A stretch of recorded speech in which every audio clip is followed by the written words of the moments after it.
बिस्मिल्लाहिर्रहमानिर्रहीम। पाकिस्तान शादी दफ्तर के मोअज़्ज़ज़ ते काबिल एहतराम नाज़रीन नूं दिल दी अथाह गहराइयां नाल वेलकम, खुश आमदीद। अल्लाह ताला तुहानूं खुश रखे, आबाद रखे, तुहाडी लंबी जिंदगी करे। तुसीं इसे तरह हसदे मुस्कुरांदे रहो। मेरे भाई, दुनिया की हर खुशी तुहाडा मुकद्दर बन जाए। मेरे भाई, रिश्ते के मतलब अगर तुहाडे ज़हन च कोई सवाल है तुसीं साडे कोल पुछ सकदे हो। मेरे भाई, अज का खूबसूरत रिश्ता है पट्टी मुस्लिम शेख बरादरी की प्यारी बेटी है। बेटी की उम्र है 23 साल। बेटी की तालीम है मैट्रिक। एक भाई यूनान होंदा है, एक स्पेन होंदा है।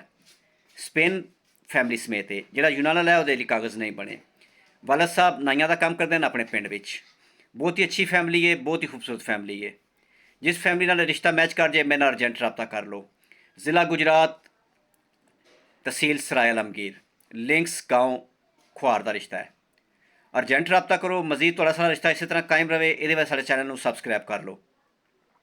मेरे भाई, नाल बैल आइकान पर जरूर क्लिक करो ताकि असी जो रिश्ता अपलोड करिए उसका नोटिफिकेशन सब तो पहले तुम्हें मिले। नैक्सट वीडियो तक